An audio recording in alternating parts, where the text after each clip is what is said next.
Appreciate you being here inside of the Cafe Kubal studios. You are also watching and listening on Facebook.com, on Facebook.com/live now DT, and of course on YouTube.com/Wake Up Call DT. So however you're tuning into the show, thank you so much for listening in and watching Wake Up Call with Dan Tortora. Very proud to have you here inside of the Cafe Kubal studios. Cafe Kubal with 5 locations in our community. You can go see them at 3501 James Street, as well as 324 West Water Street, 208 North Townsend Street, and 401 South Salina Street, as well as their newest location, which is on 343 Fayette Street in Manlius, New York. So make sure you make your way over to the awesome Cafe Kubal and get your favorites today. There's so many great things to get at Cafe Kubal, and I definitely implore you to go over there and to get your coffee, to get your treats, your chai, your tea,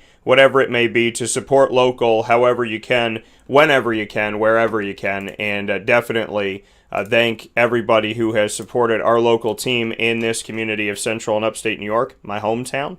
And a big shout out and a big thanks to Cafe Kubal, Carvel DeWitt, Avicoli's, Honda City of Liverpool, Chick-fil-A Cicero, K9 Camp Dog Daycare, the Wildcat Sports Pub, K9 Kampground Dog Boarding, Pizza Man, the Millhouse Market, and Mon Pa's Kettle Corn and Popcorn Factory. A big shout out to everyone here in our community doing good things, and to all of these wonderful people that are working hard and working diligently to help get us back to something that makes sense and to, what we're used to doing, which is being around one another. So for those of you that have done curbside pickup, takeout, and delivery, for those of you that have done calls and meetings and whatnot over the phone with some of these places and have worn your masks and done everything that you can to stay safe, I want to thank you for all of the sacrifices you've made to give back to the community and to do it in a way that has been very unique to the times. So a big thanks to everyone here in our community supporting our local companies, and to our local companies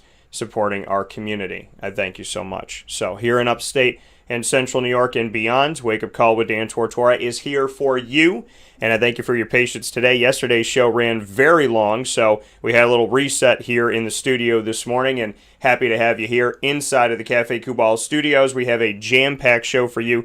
Every Friday we have a trio of segments that we bring to you happily. And so inside of monpazpopcorn.com's What's Poppin', giving you the list of topics for each and every show Monday through Friday from 9 a.m. to 11 a.m. Eastern Time. First up, we have the Annoying Moment of the Week. The Annoying Moment of the Week will connect to the NCAA tournament for me. I have I have a little bone to pick, so we'll talk about that in just a minute. The Annoying Moment of the Week presented by Carvel DeWitt is first, and then at 9:30 a.m. Eastern Time, speaking of the NCAA tournament, we will be joined by Juanita Ward, who is with her Jackson State team, her hometown team, as an assistant coach, as the Jackson State Tigers women's basketball team gets set to take on Baylor in the first round of the NCAA women's tournament. So we'll talk with Juanita about that, as well as our topic about how those that pass away are never really gone. So they may go, but they're never truly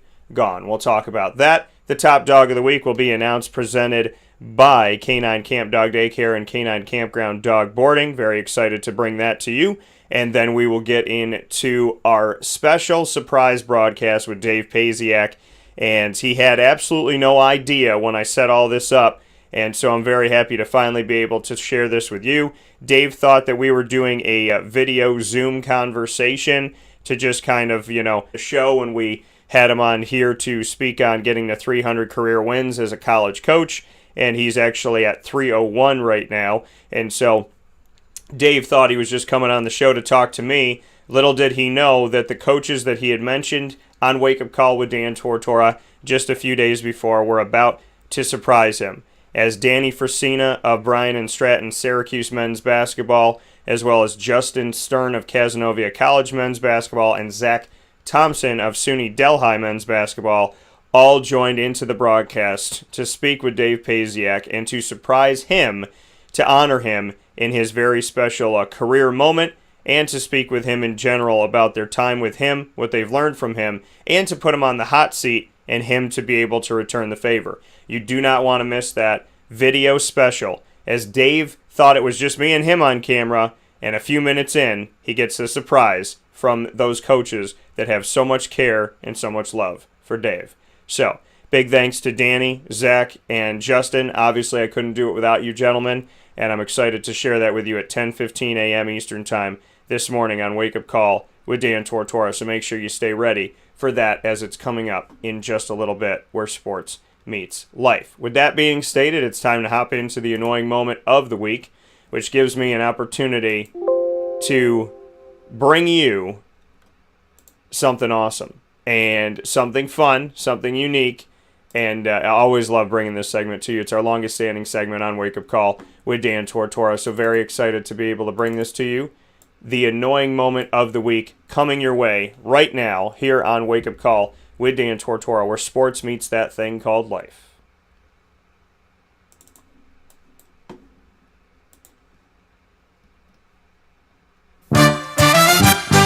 Dan Tortora proudly brings you... Is that for real? Are you kidding me? The annoying moment of the week. I really, honestly, I don't know how to respond to this. Presented by Carvel DeWitt, 4322 East Genesee Street. It's what happy tastes like.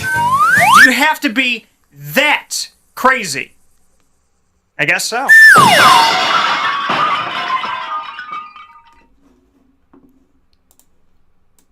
The annoying moment of the week, proudly presented by Carvel DeWitt, 4322 East Genesee Street in DeWitt, New York. Very, very excited to have you here on the broadcast and to bring you my annoying moment of the week. It connects directly to the NCAA tournament. My annoying, and shout out to my family watching in Spain. Shout out to Jose and the entire family watching out in Spain. I really appreciate it, and I send you all my love, and hopefully get to see you all soon. So I hope you're all doing well. My annoying moment of the week has a direct connection to the NCAA tournament and to the NCAA tournament's first four, because I was wrong on every single one of them, okay? And these games came down to the wire. So I want to go into it. I picked my first four. I know it doesn't, count in the bracket against you, the first four, unless you pick them to go farther, which Ross and I did. And one of those teams being, we'll talk about that in a second. If you didn't hear the show from before, we'll discuss that in a minute. But I want to go to the first four, and I'm going to go in order. They saved the last game, Michigan State and UCLA, obviously, that being like the marquee game, because not a game that you would expect to have in the first four, yet there it was. And very excited about the opportunity to bring this tournament back, to be able to see it. So happy for all the people that worked on it and made it possible. And we get into the first day of the tournament. We get into the first four, which typically is in Dayton, Ohio. So shout out to Dayton, and hopefully it'll be back home soon. But it's typically in Dayton, Ohio. This time around, everything was in Indianapolis. But the first four usually played on a Tuesday. This time it was played on a Thursday. And we're getting ready for it and getting excited for it. And the first game that comes up is Mount St. Mary's and Texas Southern. And I've covered Texas Southern before. Texas Southern's actually played Syracuse. So I had the opportunity to say, okay, you know what? We're getting into the tournament. This is good. This is exciting. This is fun. I'm looking forward to it. Let's get it going. Let's get it rocking. Let's get it popping. Let's see what we got. And lo and behold, Texas Southern, well, actually, I'm sorry. Let me go back for a minute. Apparently, I made a mistake. So I didn't lose every game. Texas Southern actually won. So I don't know why in my brain it said Mount St. Mary's was moving on to play. It must, you know what? It must, okay. I know what I did. So, anywho, Texas Southern wins 60-52. So I start off the night feeling like, all right, cool. Texas Southern got a dub. That's one of the teams that I picked over Mount St. Mary's. So I start off the bracket 1-0, right? 1-0. I'm good. I'm feeling it. It's fun. It's exciting. Let's keep rocking. So I have my Wichita State shirt on, my Fear the Shocker shirt that I got a while back. And before they even joined the American Athletic Conference, which I'm very happy they're there now. Shout out to the AAC. So I'm hanging out, right? I'm watching the game. You make a little bit of food, relax, have a good time, and finding out that Wichita State, right back and forth with Drake, turn the game, kind of going, I was kind of like going around the house, doing my thing, getting stuff done, and I come back, and I look at the game, and I'm like, okay, all right, so Drake is doing okay. All right, now it's on the side of Wichita State. They'll pull it out. They'll figure it out. Wichita State's a good team. I think they'll beat Drake. Back and forth, back and forth, back and forth we go. Wichita State up by 1 at the half, 21-20. Then Drake outscores them 33-31 in the second half. Drake wins the game 53-52. Wichita State took a shot they didn't need to take. They took a shot, plenty of time on the clock. There's like 5 seconds on the clock. Heaves a 3, leaning in. Unnecessary. Listen, I'm not going to witch hunt the person that took the shot by any stretch of the imagination, right? You take the shot you think you're going to make at the time. You take the shot you think is going to, be best for your team.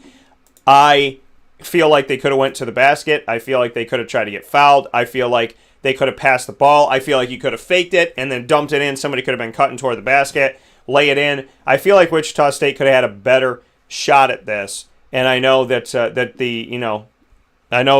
person taking the shot's already feeling it enough, so I'm not trying to, I don't want to push on them. I just, it was a tough shot to watch. Drake wins 53-52. Shout out to Drake. And so they win by a point over the team I picked. Then, to add insult to injury, Norfolk State wins by a point over Appalachian State, who I picked to win. So the 2 games that I got wrong after I got Texas Southern right were decided by a single point. Then Michigan State and UCLA in the last game of the night go to overtime. And I picked Michigan State to make a little bit of a run here. I picked Michigan State to do some good things here, right? To have some moments here. Well, Michigan State didn't do nothing.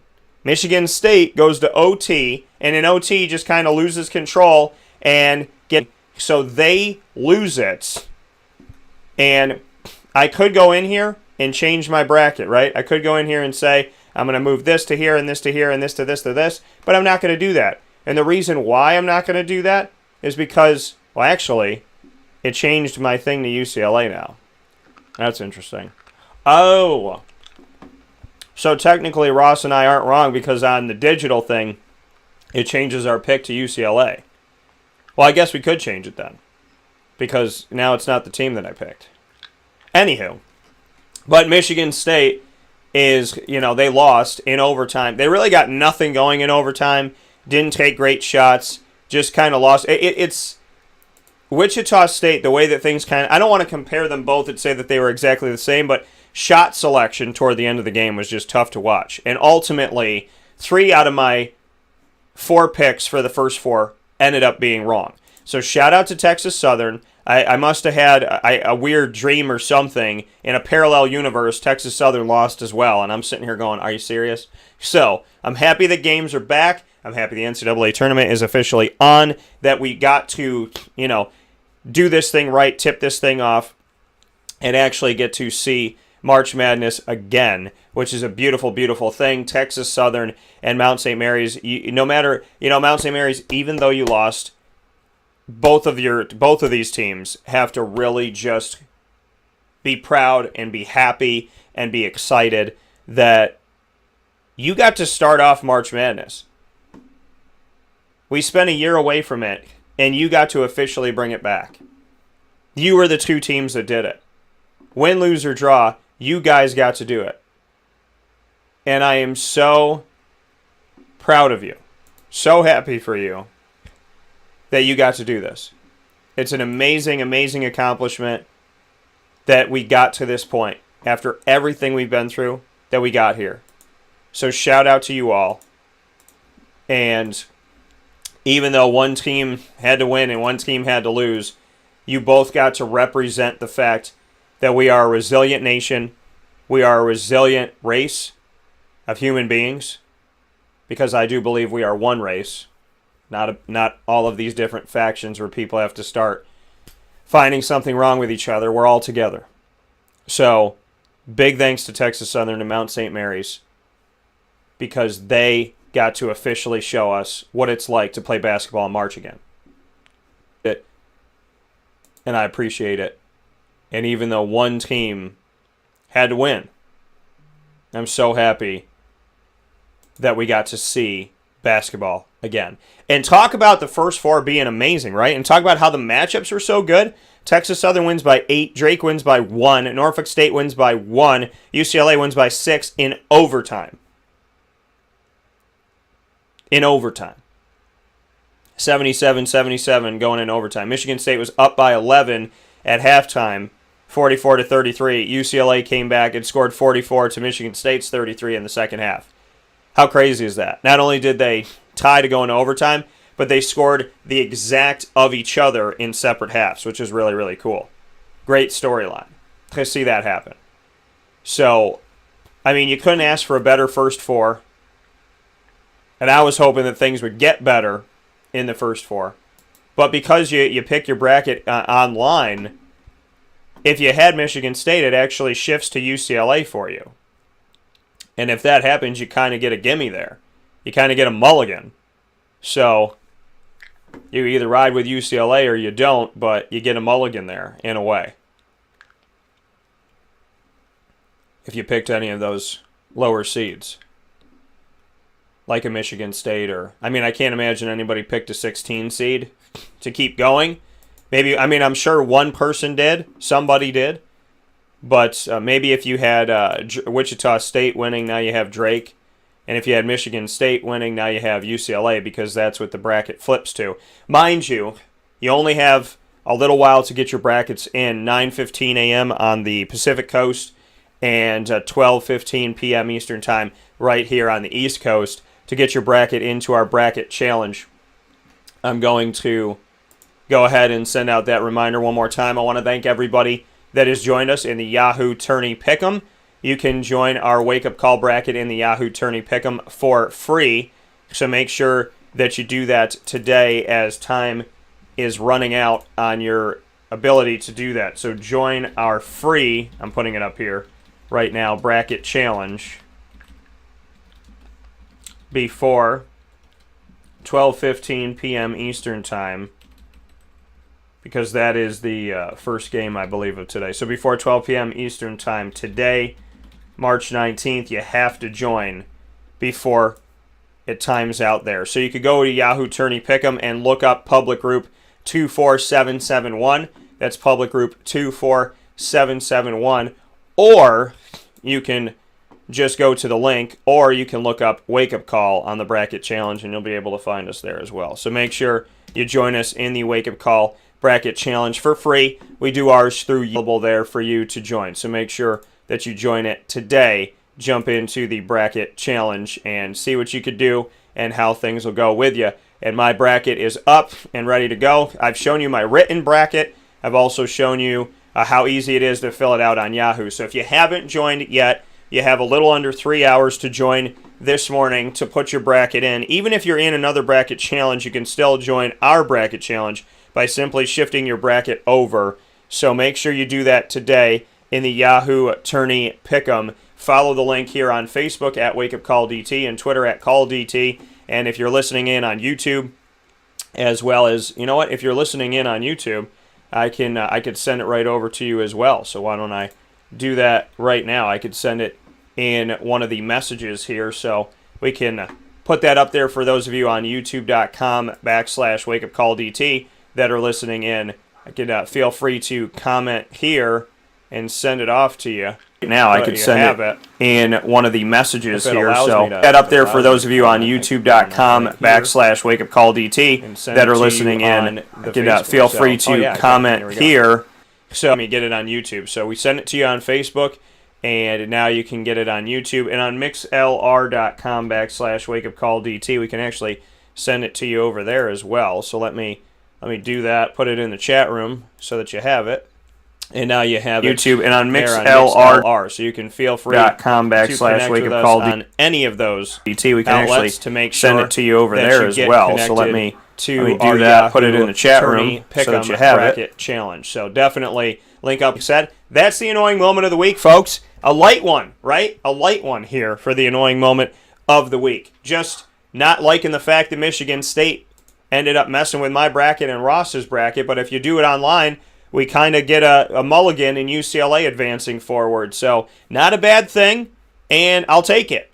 So I guess my annoying moment of the week really isn't that bad. There's nothing like an unexpected, blessings are great, and the unexpected ones sometimes are that much better. We'll take a step aside for a fast break here on Wake Up Call with Dan Tortora. When we come back, we will be featuring the one and only Juanita Ward in Lead, Learn, Evolve, Adlib, and Deliver, as my co-host and I bring you a special uplifting topic on how when loved ones go, they're never truly gone.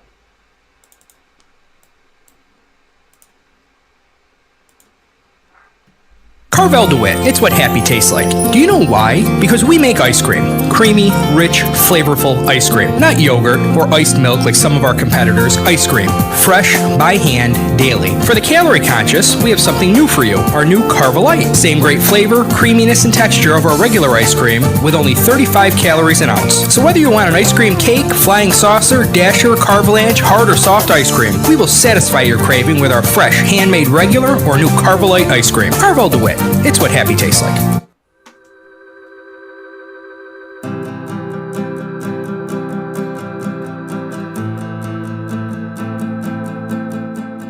Cafe Cabal offers same-day local delivery of our products, offering no delivery charge for Onondaga County. Shop cafecabal.com for fresh roasted coffee beans, cold brew, travel mugs, and all your essential Cafe Cabal needs. Cafe Cabal, coffee for the soul.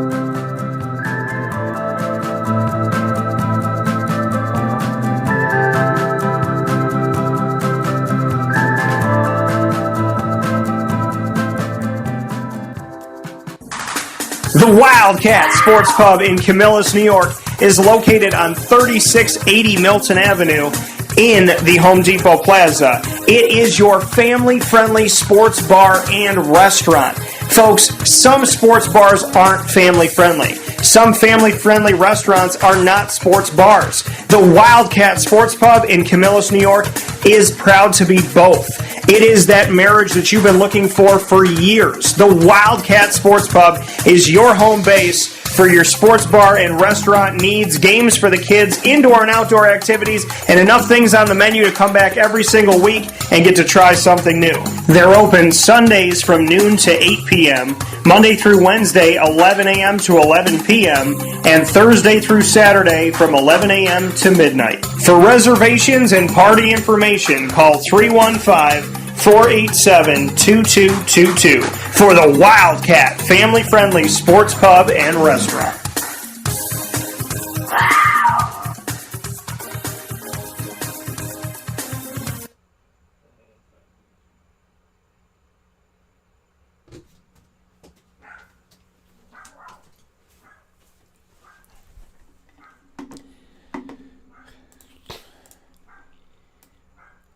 Welcome back here to Wake Up Call with Dan Tortora on wakeupcalldt.com, your one-stop sports shop, and on mixlr.com/wakeupcalldt. Proud to be here with you inside of the Cafe Kubal studios. You are watching on Facebook Live and on YouTube Live as well. Facebook is facebook.com/livenowdt. YouTube is youtube.com/wakeupcalldt. So however you're connecting with the show, thank you so much for tuning in to Wake Up Call with Dan Tortora. It is now that time to get into Lead, Learn, Evolve, Adlib, and Deliver. That moniker here with us every single Friday right around 9:30 a.m. Eastern Time, giving us the opportunity, and when I say us, I mean my partner in this, Juanita Ward, speaking with you on faith, positivity, comedy, community, memories, building good memories, bringing people together, all the good stuff that we could bring to you. We try to do that for you to end your week right and hopefully start your weekend off right in your upcoming week. So with that being said, Juanita and I are focusing on a topic this week is about when our loved ones go, when they pass away, are they ever truly gone? So a lot of beautiful things coming up today, I'm sure. And before we go anywhere, I want to congratulate once again. You can go back and watch our video, and I'll re-air it today on Friday. But Juanita and I had the opportunity to speak after Jackson State made it into the NCAA tournament, coming out of the SWAC, repping the SWAC, and there was the thought that they may have to play UConn as a 16 seed. They got moved to the bottom of the bracket on the other side of things against 2-seeded Baylor. 15-seeded Jackson State will have the opportunity to play their NCAA tournament game in the D1 Women's Basketball Tournament here in March Madness coming up this weekend, and I'm ecstatic about it. Already told Juanita Jackson State is on my line to move on. So let's bring her in and see how she's doing. Juanita, how are you today? Hey, how's it going, Dan? I'm doing well. Listen, I am so excited. I told you. I mean, this is such an amazing moment. Whatever I'm feeling, you're feeling times 1,000. But you got to be so incredibly excited, happy, grateful, because there's so many reasons, right? Jackson State. I mean, Jackson, Mississippi is your home. This school was right up the road from you. They, fighting to get to where you are right now after the adversity at Jackson State, to see everything that you have all gone through to get to where you are right now and to even have a tournament by the grace of God. There's so many reasons to be thankful, all kind of compounded onto one another. So I can only imagine how excited you must feel. If I'm up here feeling fantastic for you, I can only imagine what that feels like for you and for all of the women that helped to make this possible. Well, certainly. It is a true blessing. I take no days off. I take nothing for granted. The process has not been easy, but we've trusted every step of the way. We've had some bump in the roads. We've had our backs up against the wall. We've had our faith tested. And I'm telling you, the thing that has allowed us to keep going is perseverance and us just continuously believing in the process, continuously believing, that one day something good is going to happen. And for us, it was just... Welcome back here to Wake Up Call with Dan Tortora on wakeupcalldt.com, your one-stop sports shop, and on mixlr.com/wakeupcalldt, as well as on Facebook Live on facebook.com/livenowdt, and on YouTube. This is an incredible moment for Jackson all inside of the Cafe and for you. And we talk about blessings and things kind of all coming together. How crazy is it? I know we talked about it before, but how crazy is it to be in this place where you and I spoke about how God paves a way, He creates it, He makes a path, somehow, some way, God makes it happen. And, the path to have basketball again, the path that, your team was there. You guys were there last year when everything shut down. And then, it's hard for a lot of teams to get back. We saw what happened with Dayton's men's team and, how, and I said that, I was like, everybody was upset last year, but I was like, they have a reason maybe more than anybody else to be upset. And I said that a year ago when everything went down because they were arguably the number 1 overall seed. They were going to be a number 1 seed. And this year they're not even in the tournament. So it is so difficult to get to where you got to last year, to do it again this year, just to speak to the fact that, where there's a will, there's a way, and somehow, some way, your team was able to kind of rewrite history as well as kind of write the path of history at the same time. That's so true. I mean, that's one of those things where we say, if it's your time, it's your time, because, you put in so much work. You put in so much effort. You put in blood, sweat, and tears, literally, in this process. And it's not easy. And you put it so beautifully, to rewrite history. I don't think that can ever be done in the natural, but I am a believer that it actually can be done now because we actually did it. But this time when we went through this process, this time it was more so of a bunch of, okay, is it going to happen? Is it not going to happen? Okay, it's going to happen. Let's go on with it. Let's do it. And if it is going to happen, let's go full-fledged with this thing. Because at one point, we had no clue if we were going to have a season this year. Our season was pushed back. But the fact that we continue to persevere and continue to press forward, like I said, with the whole virus, it's been confusing. It was confusing. Some people are still confused in it. And for us, it was one of those, oh my goodness, okay, what's going on now? All right, so everything was changing from day to day. Situations were changing from day to day. Then we had this big, massive storm that hit with the weather that knocked everything out completely for us.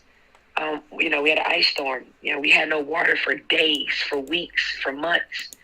And so the girls and all of us had to live off of that, with not having water, with only drinking water, water that people would bring to us.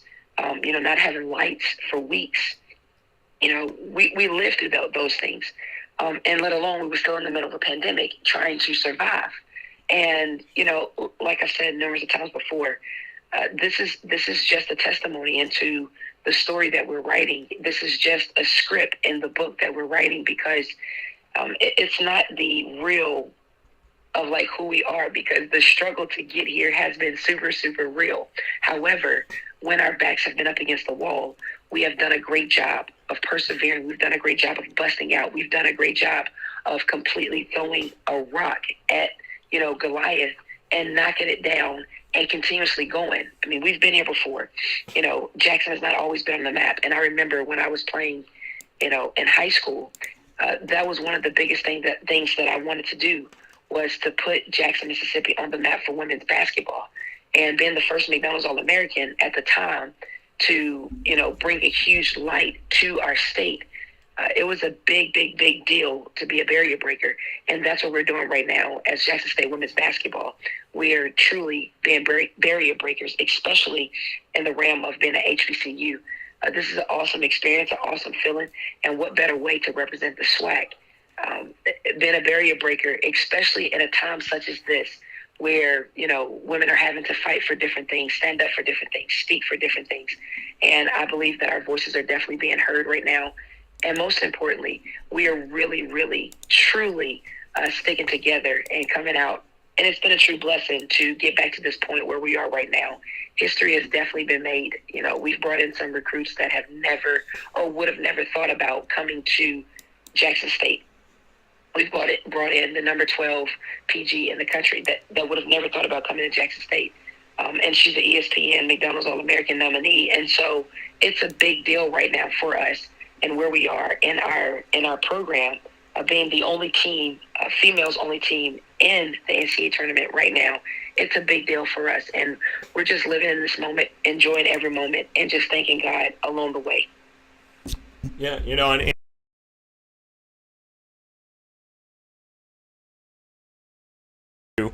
have this and to have this moment for you, Juanita, and to be able to celebrate that, to celebrate the fact that it is a long road to get there, and it is something that is not an easy thing to do by any stretch of the imagination. I mean, and so to do this and to be able to celebrate this has got to be something incredible. And I know for you, your grandmother has meant so much to you in your time, and with everything that she brought to your life has meant so much. And I kind of want to, connect it all back to that, because, you hear people thank their families, and you hear people, thank their, thank those that maybe aren't physically here, and say like, hey, they got to see it. Jose Alvarado, he said, my grandmother played for Georgia Tech. He said, my grandmother, gets to see that I'm a champion. She gets to look down on me and see her grandson's a champion. So just what you can say about that. I mean, you're already an SWAC champion, and now, you're working to do even more. Just what you could say about what your grandmother would think in this moment. I often think about that. I often think about that all the time, because, it was my, if you will, it was my ritual. It was my thing that I do, or a thing that I did when I was playing ball. Before I would get on the court, I would always bend down and, cross my hands, touch my toes, and say a prayer. And the first thing that I would pray for was, I would pray for my grandmother, then my family, and then everybody else. And my grandmother was always a huge part of, what I did, when she was here. And she was always a huge part, even when she went on to be with the Lord. She was a huge part as well, because I could feel my grandmother, words. I can feel, things that she said to me, the motivations that she had said to me. I could still feel those things. I could still hear those things. And today, even in my, later years, I still feel and hear my grandmother pushing me and motivating me and encouraging me and telling me to go on. And times I still hear her, disciplining me, and telling me, okay, well, why, do this and do that. Don't do this, don't do that. Think about these situations, the words, the emotions, the feelings. Sometimes I look at a picture, I carry a picture of her with me everywhere I go. And I look at that picture and I can literally hear her saying, okay, well, do it this way. Think about it this way. This is what would have happened. For my grandmother to be such a huge role model and inspiration in my life, it's carried me through so much. And, honestly, I've grown so much because I used to talk about her and get so choked up. And now I can talk about her for probably about 20 minutes and then I get choked up. That's growth. Yeah. But, she's such a huge part in my life. All the things that she had to go through in her early years, all the, with being white and Indian and marrying a, black male at the time in her era was not accepted. And it was definitely a hard thing that she had to go through, and a hard thing that my family and my father had to go through as they were growing up. But because of her resilience, because of her perseverance, because of her will to not give up, because of her will to want change and to make change happen. I've often told the story of my grandmother getting on the bus with my father, and the bus driver told her to take her and son to the back, and she took a stand. And at that moment, it really sparked my father. It really, showed my father what it meant to stand for what's right, what it meant to stand for change, what it meant to be a barrier breaker. And my grandmother told the bus driver that she was not taking her son anywhere, that they were going to sit where they wanted to sit. Yeah. And I've often told this story before because it's a true testament to, life for me has not always been easy. I know exactly where I've came from. I know my roots, and I know, what my grandfather and what my grandmother had to go through during their time and during their era. And to see the change of how the world is evolving is a beautiful thing. And it's not just about being black. It's not just about being white. But it's a beautiful thing when you are, recognized as a person. And my grandmother, really, truly paved the way for me. And for her to make that stand, it was huge. And I will never forget that story that she had told me. And I'll never forget her, telling me it doesn't matter how many times you've been knocked down. It doesn't matter how many times people have talked about you. It doesn't matter how many times you're disrespected. It doesn't matter how many times you're being, spit on, or, things are being thrown at you. And it feels like a brick wall is continuously, trying to knock you down. You continue to stand and you continue to look forward. You throw your shoulders back, your head up high, and you continue to press on and press forward. Those are the things that was instilled in me and my grandmother.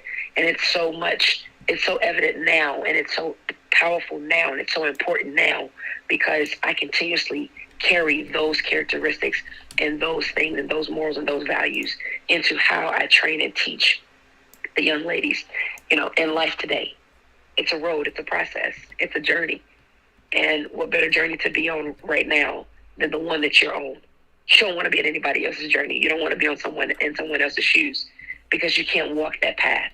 The path that you're on right now is the best path to be on. And Juanita, you're saying it perfectly, and it's a beautiful thing. And like you said, your grandmother is there with you.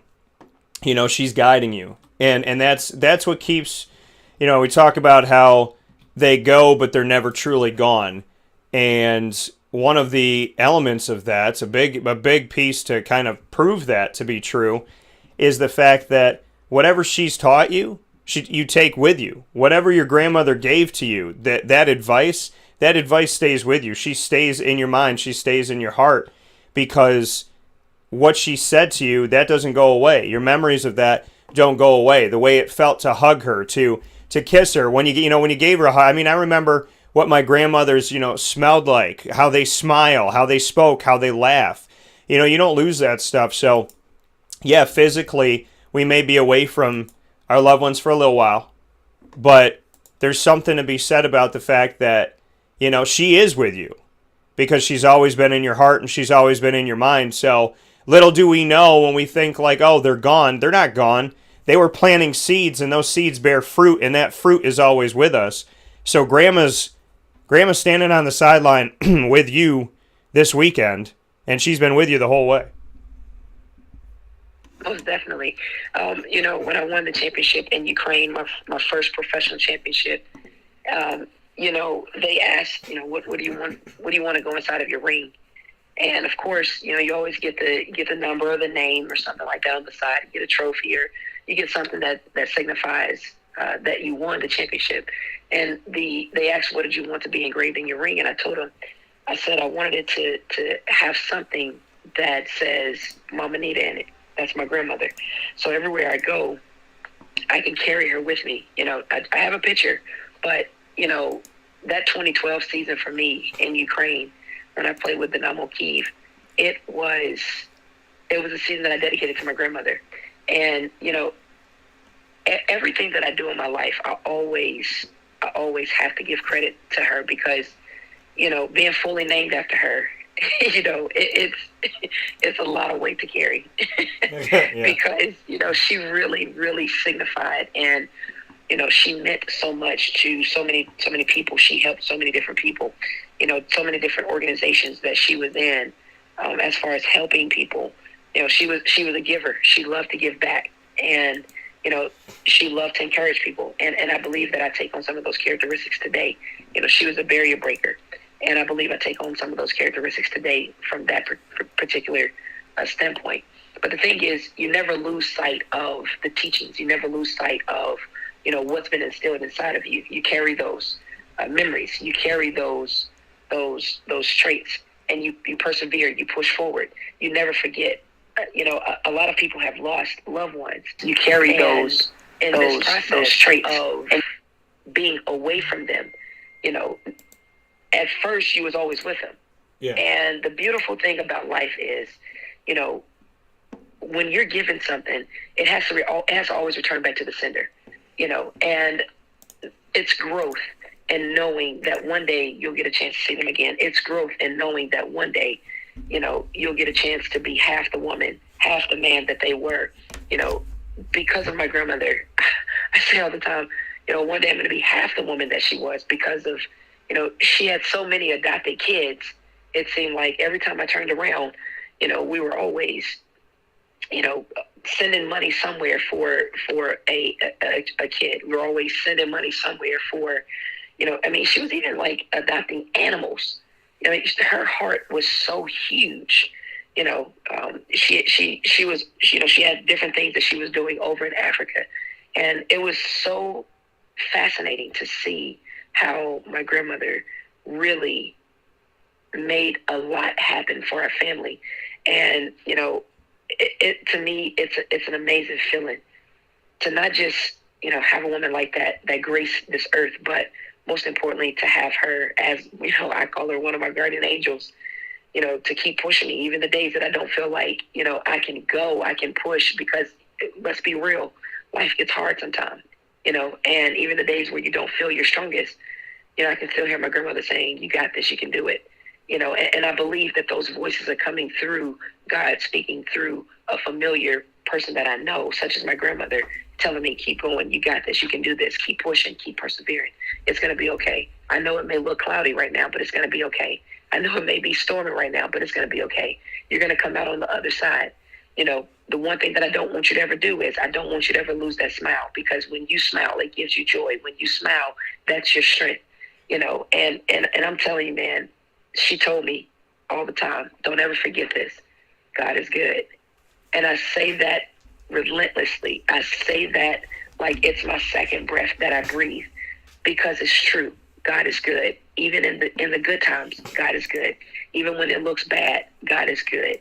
And I always go back to Romans 8:28. All things work together for the good of those that love God, who are called according to his purpose. God is good. You have to believe that. And that's something that I will continue to cherish and continue to say all the time. God is good. And I love that. I love that, because I say it all the time too, and we say it to each other. God is good. God is great. There's so many things about life, that just kind of make you sit and think somebody's up there drawing this. Somebody is up there sketching this. Somebody is up there building a path when we think there is no path and there's no way and it can't get done and nothing's going to be okay. Somebody's doing it. Somebody is bringing that forward. And, you know, our loved ones are never truly gone. My G-Mama, I talk about her all the time. I think about her every day. My grandfather's passed away when I was 6 in the same year in 1992. And I could tell you that pretty much every single day, at some point in the day, I see their face. I think about them in my head, in my heart. And, you know, I send them my love. My other grandmother, the way she would smile and the way that she would laugh. You know, she had this laugh when she got going and she couldn't stop it. And it was such a beautiful thing. My other grandmother would laugh and she would cry. And, I mean, there's so much love. My grandmothers, my grandfathers, what they gave to my life, what they continue to give to my life is bearing fruit every day. And my adopted grandfathers, shout out to Pop Pandozzi and to Bill. You know, I mean, I have 4 grandfathers in heaven. I have 2 grandmothers up there, and so I have 6 guardian angels. And I feel so honored and privileged to have my conversations that I got to have with them. My memories with them stay so true and stay so clear. And, you know, you have different people tell you different things in life, and there's people that looked me in the eye and told me, there is no heaven. You know, you're not going to see them again. They're gone. And people will say to me, you know, why do you believe in God? Why do you believe in heaven? Why do you believe there's more than this? And I tell people there's a lot of reasons why I believe, and there's a lot of proof that I have to why I believe. But I said one of the biggest things is I got to see them again. I got to see them again. And the God that I believe in wouldn't give me all that love to take it away and be like, just kidding. So, you know, my prayer and my hope is that I get to be a grandparent that is half of a eyelash length of what my grandparents have been to me. And if I can be that, then I think I did my job. You know, probably brought something good to this world. But, I mean, it's one thing to have one good grandparent. I have 6. And the 2 that allowed me to call them my grandfather outside of my biological family, I will never, ever forget that. Like you said, your grandmother had adopted kids and animals all over the place.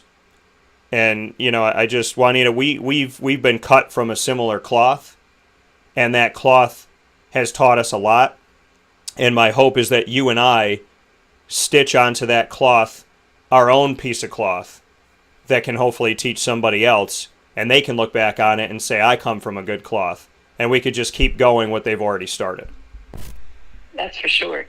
You know, Mama Anita would always say, leave an imprint. Leave an imprint. No matter what you do, leave an imprint. And, you know, my biggest wish is one day that I've left an imprint in someone's life. I think the biggest thing that has happened to me right now, as far as leaving an imprint, yes, I've won a championship. Yes, I've written a book, and now I'm an author. And, you know, the list goes on and on. I've achieved so many accolades, right? But the biggest thing right now that is huge in my life is, you know, I coached boys as well in the summer. In the summers, you know, before I took my coaching career in college, and I used to have AAU teams, and I would coach boys and girls, and I used to coach a boys team. And as we went throughout the years, I coached, you know, the guys. You know, some guys from ages 10 all the way up to their senior year in high school. I've coached guys from ages, you know, started training them from ages 5 all the way to senior year in high school. Some are playing in the NBA, some are playing overseas. And, you know, the biggest thing for me is that when the guys get older, right, this one particular player of mine, he got older, got married, he had kids. And he asked me, him and his wife asked me if I would be their daughter's godmother. And I was like, oh my gosh. If that's not leaving an imprint, I don't know what is. You know, from being his coach to now being his daughter's godmother is a huge whammy. And then they just recently had a son And he asked him and his wife, surprised me again, and they go, can you be my son's godmother as well? And I'm like, oh my gosh, it's a double whammy.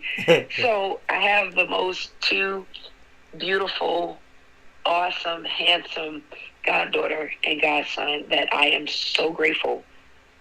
Through my gift, I've been able to see the world. I mean, I've been able to go out and see the world. But the most important thing is I was blessed with two individuals, my goddaughter Chloe and my godson Carson, to, really, like, when I get off the road, right, I'm so excited to go and see them.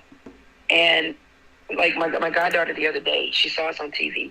And Carson's young. He's 1 year old. He doesn't really know like that right now. He's kind of like running around the house, catching a basketball and like dunking at everything, whether it's a sock, a shoe.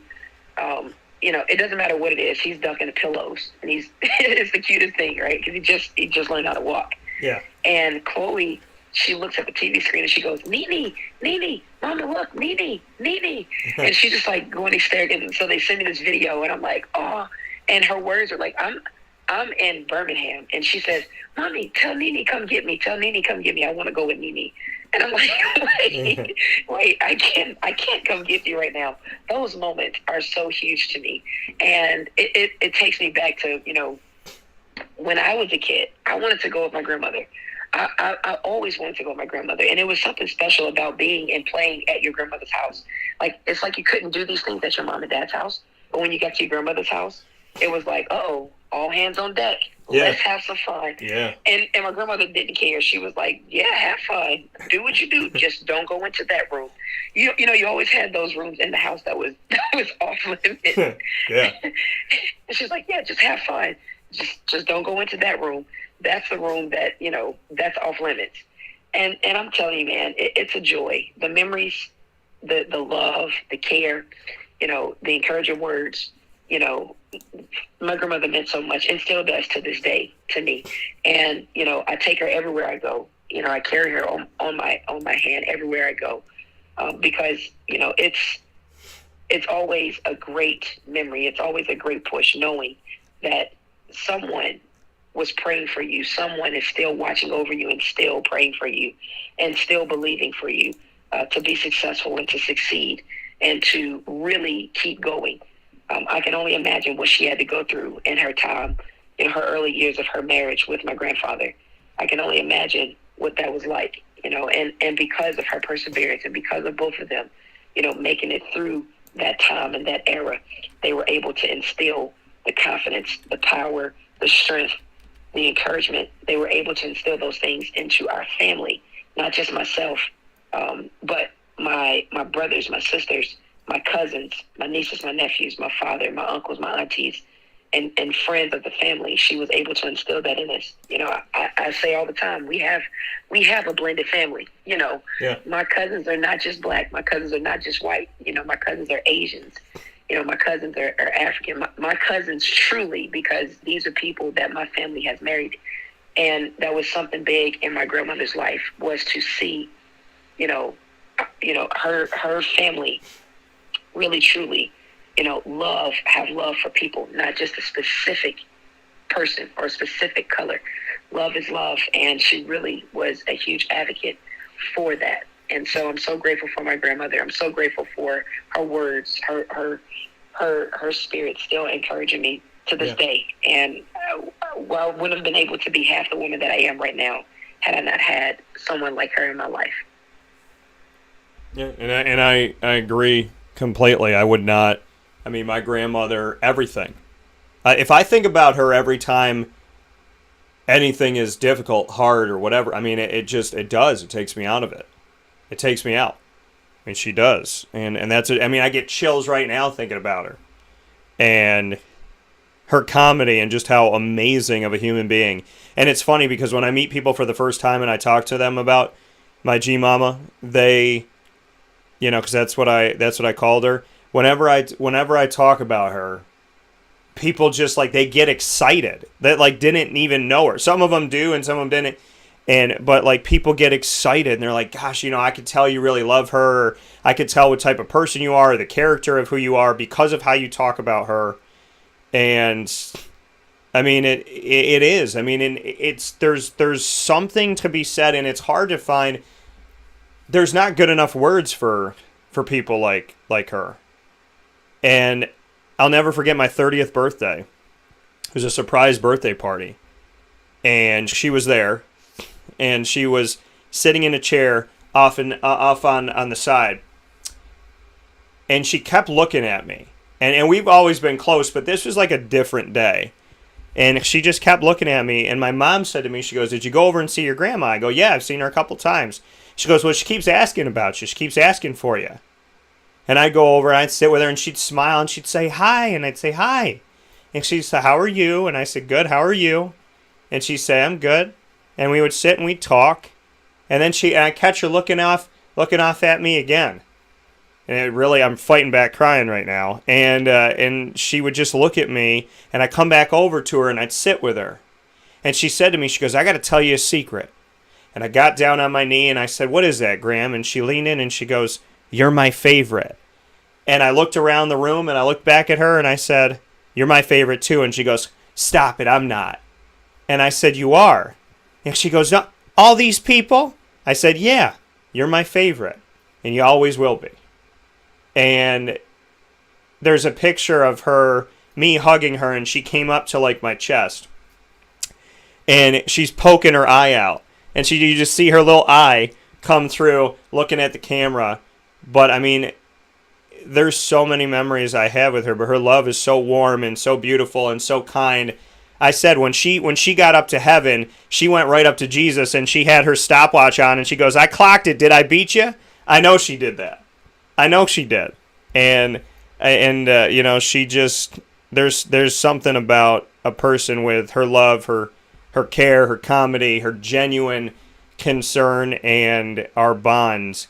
And I always said, if I find a woman that is a lick of my a tiny speck of my grandmother, then I found the right woman. And you know, and because there's just everything that she embodied, everything that she was, everything that she is, everything she always will be, is remarkable. And I tell people all the time, I always speak in present tense, because my grandmother is with me.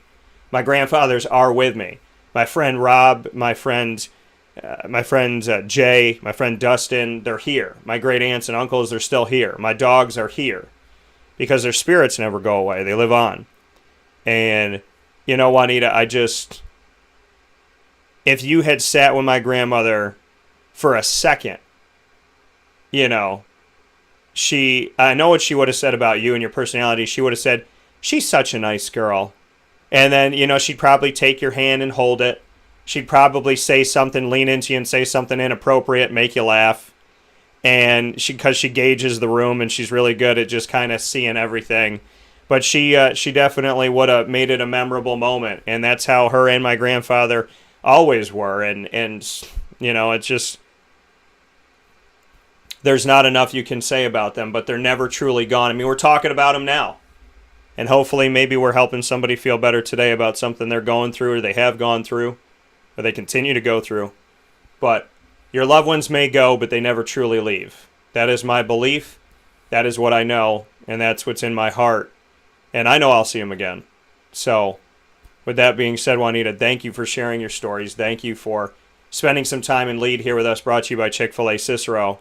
And, you know, I mean, I think that's one of the best compliments I can give you. If G-Mama met you, she'd take your hand and she'd tell me, she goes, "She's a really nice girl. You keep her around." That's what she would have said. You know, she would have considered you part of the family. She would have made you a plate and had you sit right there with us. Whenever she made stuffed shells, you would have been welcome to the table like anybody else. That is so awesome. That is so awesome. Well, I'll tell you this. God is always good. And that's something that my grandmother would say all the time. I just want you to never forget, and I want everyone that's listening to the show, if it's not but one person that we help, it's truly a blessing, you know, and hopefully you take something away from this opportunity. You take something away from the show. And, you know, don't forget that this is the day that the Lord has made. Rejoice and be glad in it, because every single thing that you do, give thanks. Whether it's good, whether it's bad, give thanks. God is always there to work it out It's a declaration. It's a decree. I say it all the time. I can, I will succeed. I don't want you to ever forget that. It's not that I'm saying I can. It's I want you to say, I can, I will succeed. When you look in the mirror at yourself, believe it. You know, like I said again, my grandmother would always tell me, you have to keep going. You have to push yourself. You have to be motivated. You have to encourage yourself. Leave an imprint. That's the reason why I say all the time, I can, I will succeed. I can, I will succeed. It's not about the can. It's not about the succeed part. You're going to go. That's what seed means. It's about the will. Are you willing to make the step to move? Are you willing to make the chance? Are you willing to put one foot in front of the other? Man, Dan, I love you, man.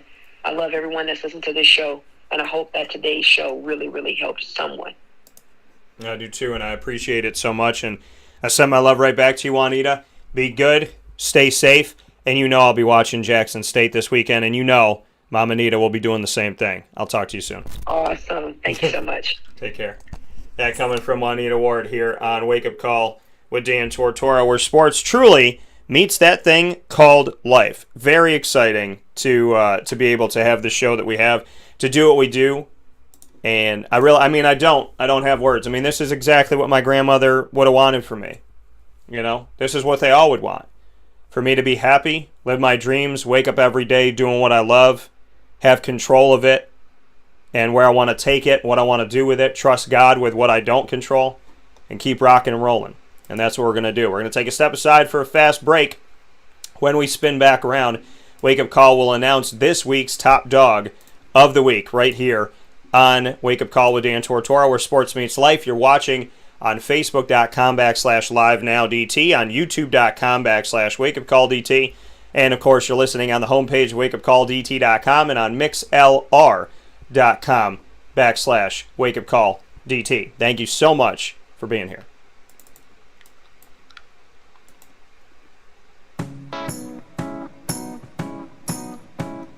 In these unique times, there are those in our community that give us a sense of normalcy and positivity. Pizza Man on 50 Oswego Street in Baldwinsville has been here for you for over 35 years and is here now. Call 315-638-1234 or order online at pizzamanbville.com to bring those familiar tastes into your home. And remember to come see our monthly on-site broadcasts centered around the community and our Baldwinsville beats. Pizza Man in Baldwinsville. Any way you slice it, they are always here for you.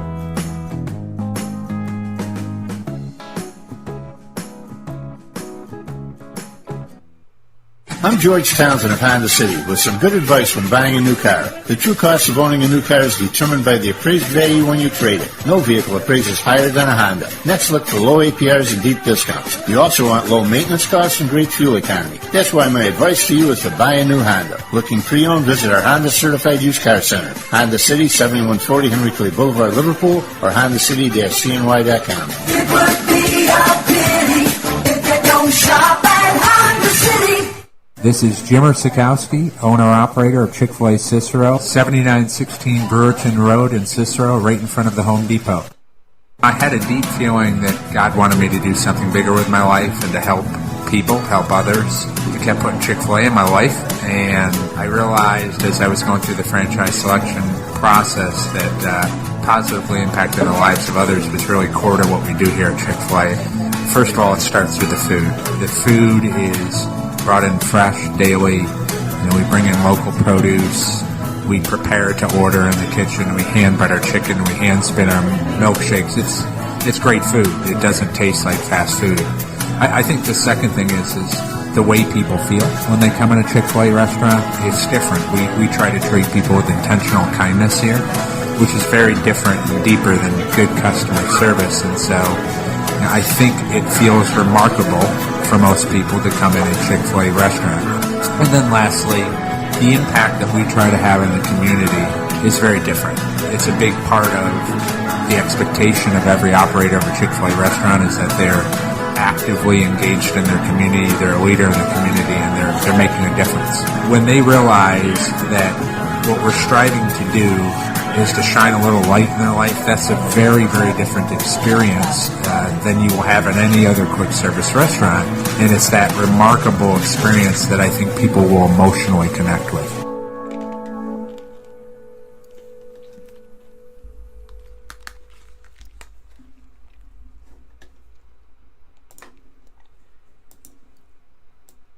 Welcome back here to Wake Up Call with Dan Tortora on wakeupcalldt.com, your one-stop sports shop, and on mixlr.com/wakeupcalldt, where you're listening. You're watching on Facebook Live on facebook.com/live-now-dt, and of course you're watching on youtube.com/wakeupcalldt, where a few months back we started to add our live feed there. We've been on YouTube for a long time, for many years, but we started going live on YouTube, so make sure you tell your friends, family, coworkers, and colleagues you could find us there as well. All inside of the Cafe Kubal studio. Cafe Kubal with 5 locations in our community: 3501 James Street, 324 West Water Street, 401 South Salina Street, and of course, you can also find them at 208 North Townsend Street, all in Syracuse, and they also have a location on 343 Fayette Street in Manlius, New York. So make sure that you find them over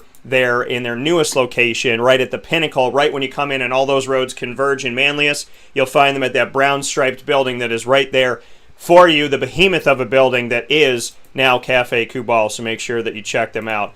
And I appreciate you so much for heading out to Cafe Kubal and supporting local, as well as all of our local companies. And speaking of local, maandpazpopcorn.com. Go there today. Go to maandpazpopcorn.com and use the promo code DT20. You get 20% off of your order. That's DT20. You can order in any one of the 50 states and have it delivered to you. Or you could go online to maandpazpopcorn.com here in our community and type in that you're going to pick it up in the store, and you'll still get 20% off if you use my promo code DT20 at maandpazpopcorn.com. So make sure you do that. The top dog of the week is set to be announced right now.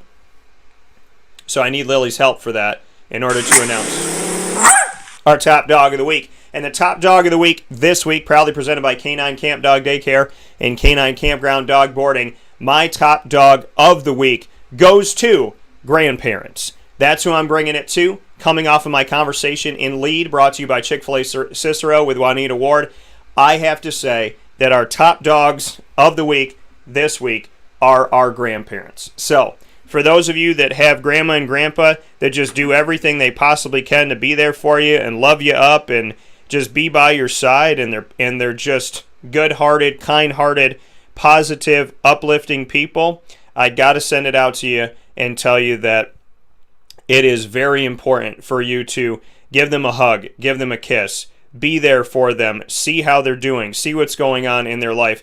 Take the time to take the time. Folks, all of my grandparents are up in heaven, including those extensions of my family in Grandpa Bill and in Pop Pandozzi. They're up in heaven as well. So, if you have a grandmother or you have a grandfather and you have the opportunity to call them up, hear their voice, have a conversation with them, give them a hug or a kiss, whatever it may be, do that. Do it, and make sure that you do it again. And as I gave advice before to one of the girls that was at one of our West Genesee events that we have at the Wildcat Sports Pub, when she was walking out, I said, "Are these your grandparents?" And she said, "Yes." I said, "I need you to do something for me." She said, "Okay." And they were standing there, and she was standing there, and her parents were standing there. I said, "I need you to go and visit your grandparents as often as you can. And when you go out to see them, before you leave, I need you to run over to them and give them a hug and a kiss and tell them that you love them. And then when you go out the door, I want you to run back into the house, and I want you to give them another hug and a kiss again. I want you to come back after you leave and run in one more time and do it again, because you will never regret giving them an extra hug and a kiss." And I will stand by that, because I did that. That was the type of grandson that I was. It's the type of grandchildren I hope to have someday. So, with that being said, be positive. Be the best person that you can be. And whether your grandparents are here or not physically, send them some love. If you're having a bad day, if it's hard to be positive, say something to them. If you're having the best day in the world, say something to them. Do something that reminds you of them, right? Make something that they used to make. Do something they used to do. Include them in your life in some way, shape, or form. I have their pictures all over. I have pictures in my wallet. I have pictures on my phone. I talk about them. I talk to God about them. I talk to them directly and send them my love. And if you can really call them and physically hear their voice today, do that. If you haven't called Grandma and Grandpa in a while, that's okay. They want to hear from you. And to the grandparents out there, if you haven't heard from somebody in a while, you pick up the phone. You give them a call. See how they're doing. Because grandparents are, to me, a beautiful, beautiful part of my life. Loved ones in general are a beautiful part of our lives. And for those of us that are blessed enough to be able to reach out and hear their voices, I ask you to do it. I will always remember and always appreciate the love of my grandparents. And if you have the opportunity to make new memories with yours today, take it, do it, and don't ever look back. That, to me, those people, they are our top dogs of the week. They're precious, they're beautiful, and they're gifts from God. And I thank God for that every day. That is the top dog of the week. Proudly presented by Canine Camp Dog Daycare and Canine Kampground Dog Boarding. Head off there today to have your dog treated well, respected, helped, and given what they need, and to play with some of their friends at the daycare or the dog boarding, where you can bring them for multiple days and they can stay in their own cabin. Right there in East Syracuse, right off of Bridge Street. Canine Camp Dog Daycare on 228 Old Bridge Street in East Syracuse, and Canine Kampground Dog Boarding around the corner at 242 Johnson Street in East Syracuse. Shout out to Lorraine, Chad, Heather, and the entire team at Canine Camp Dog Daycare and Canine Kampground Dog Boarding for all you do for our community and beyond. With that being said, we'll take a step aside for a fast break. When we spin back around, it is time to unveil that special with Dave Pasiak, where he got to be surprised by his coaching tree. Dave came on the show and told me about the coaches that have come from his coaching, from that tree, the people he learned from, and then the people under him that have now become head coaches and are currently doing it, and Zack Thomsen, Danny Frisina, as well as Justin Stern. And so I wanted to give back to Dave and surprise him by bringing those gentlemen that he mentioned just a week before onto the show. You don't want to miss a moment of this on your screen. And for those of you listening on internet streaming radio, you'll hear the audio version of it. For those of you on video, you do not want to miss what it's like to have all these gentlemen in one place in a special to honor someone we all respect and appreciate. The one and only Dave Pasiak.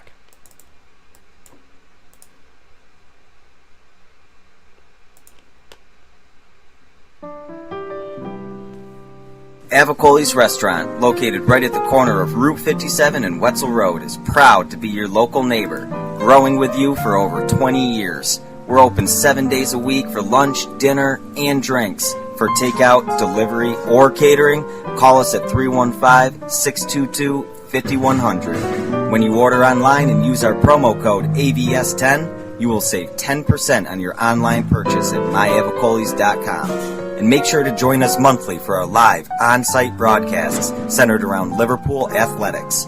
Avicoli's, your local, trusted neighbor right at the corner of Route 57 and Wetzel Road.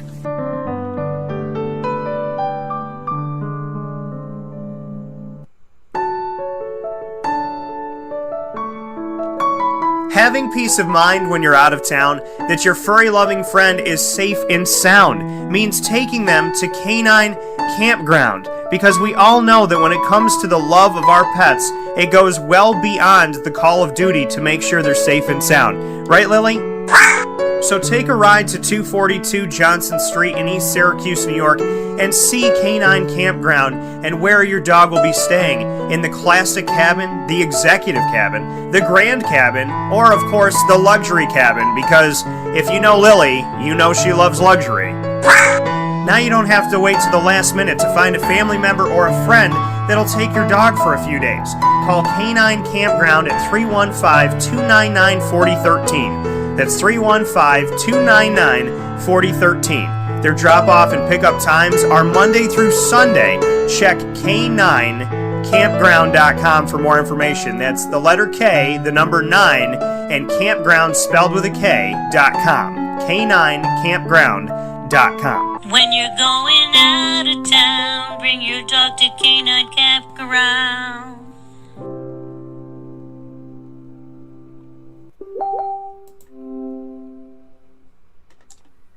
Welcome back here to Wake Up Call with Dan Tortora here on Facebook Live on Facebook.com/LiveNowDT and on YouTube.com/WakeUpCallDT. We're here with Dave Pasiak, a good friend of mine, someone I appreciate so very much. And he and I got to do an audio version of this, but I thought it would be better to put your mug on video, Mr. Pasiak, and celebrate number 300 and counting. So how are you?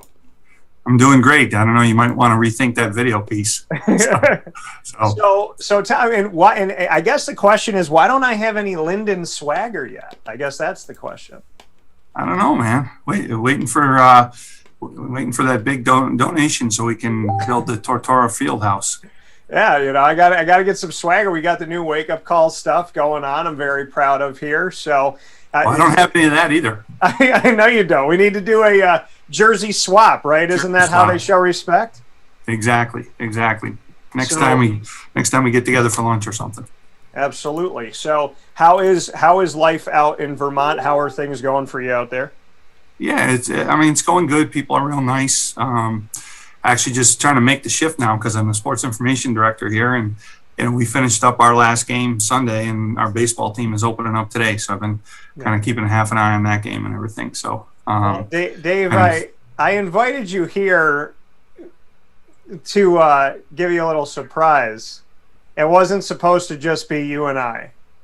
So I actually am doing something here that's a little bit different, and that is because these gentlemen that are here joining us are the people that you gave respect to on the show that we got to do together. This is your coaching tree. So, Dave, this was actually always meant to be a surprise. Zack Thomsen is with us from SUNY Delhi, as well as Danny Frisina from Bryan and Stratton, Syracuse, and Justin Stern from Cazenovia. This is our surprise to you, Mr. Pasiak, because these gentlemen wanted to show you some love today.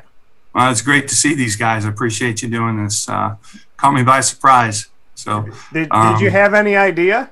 Absolutely not. Absolutely not. So appreciate it. And see Zach's two little ones in the picture. They're probably the smartest people on the screen right now. So it's pretty cool and pretty awesome. I'm going to bring all the gentlemen on here. So guys, how's everything going? Danny, I'll start with you. Part of this surprise here for Coach. How's everything going?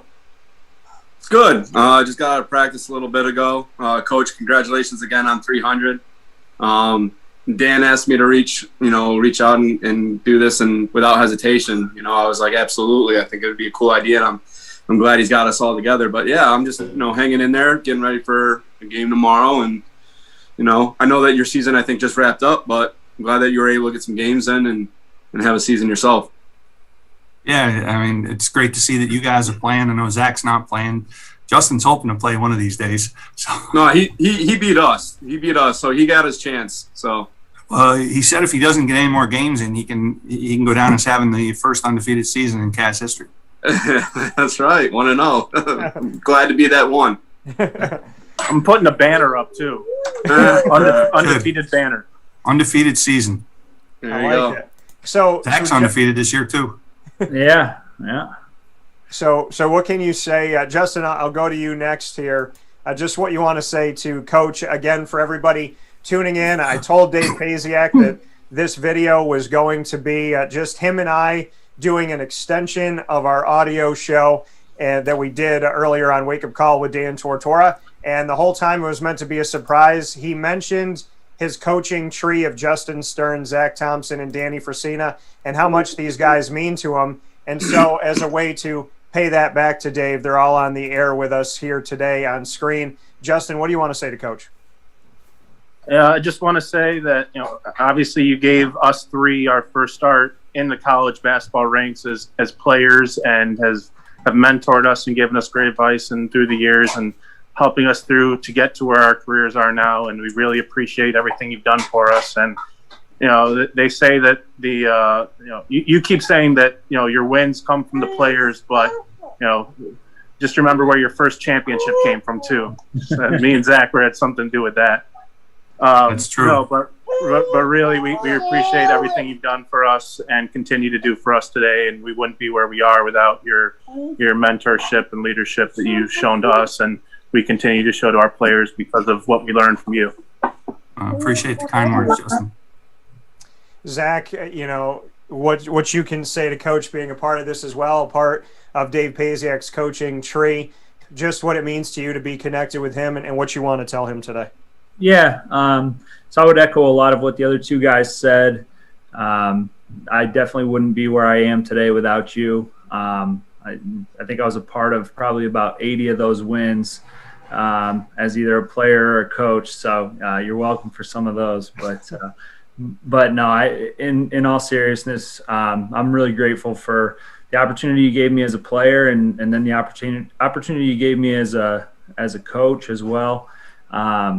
And I definitely wouldn't be a head coach right now if it wasn't for you, because I think probably every job that I've gotten along the way, you had a big hand in helping me to get. So look forward to hopefully getting back on the court and getting an opportunity to compete against you again at some point. So. Yeah, I'm 0 against Zach, and I'm 0 against Justin. Haven't played Dan yet, so.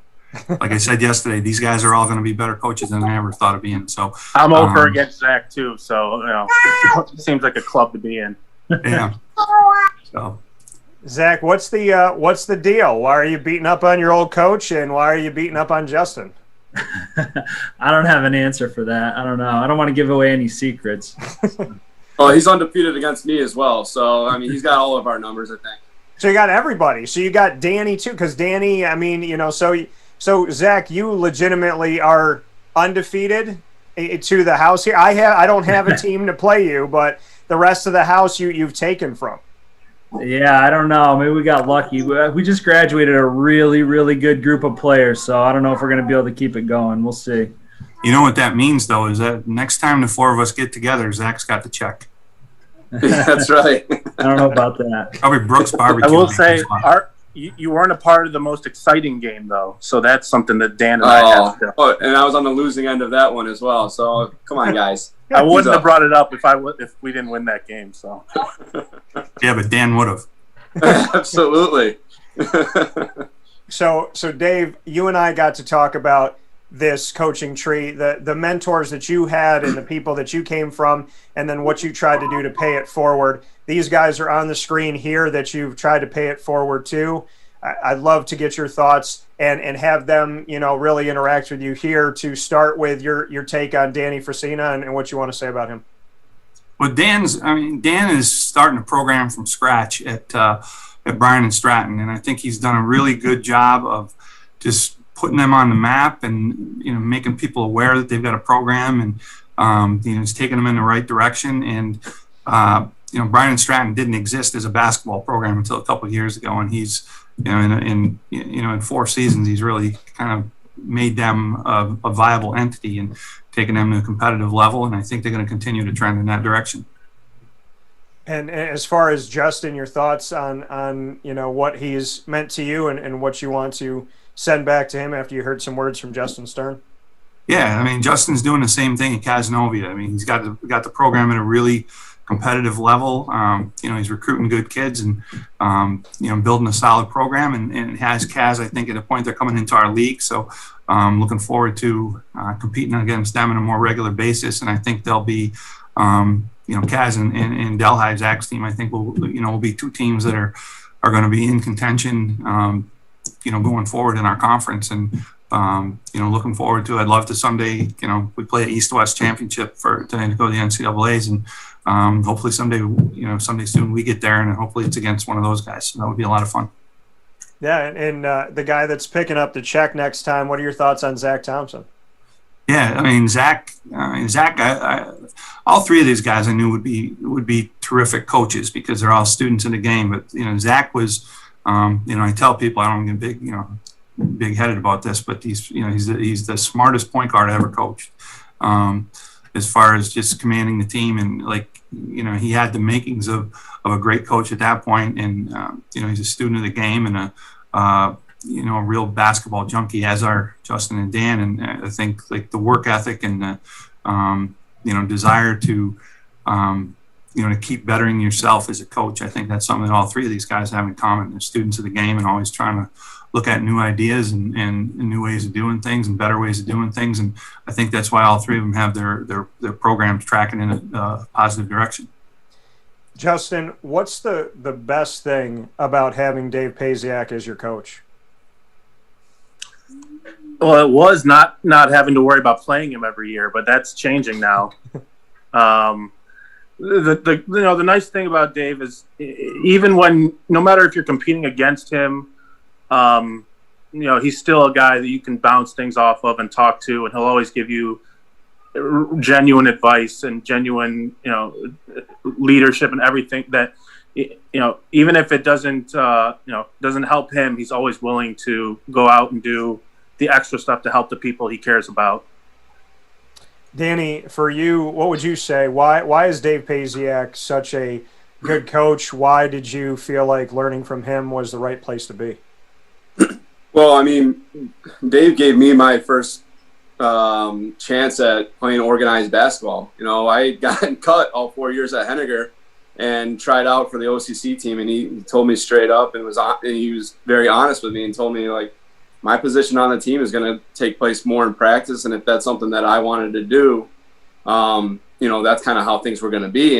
And I respect that honesty, and really I just wanted a chance to be part of a team and to work hard, and he gave me that opportunity. And then later on down the road, when I was a volunteer assistant at a local women's program, he gave me a chance to latch onto his coaching staff up at OCC. And, we had stayed in contact through, over the years, OCC summer camps and all that. And, obviously to be able to have that opportunity to coach with the guy that gave me the opportunity as a player, I thought would be great. And, he and I debate and we don't always agree on things, but everything starts at a level of respect and honesty. And I think, we have a great, not only working relationship, but an awesome friendship as well because of that.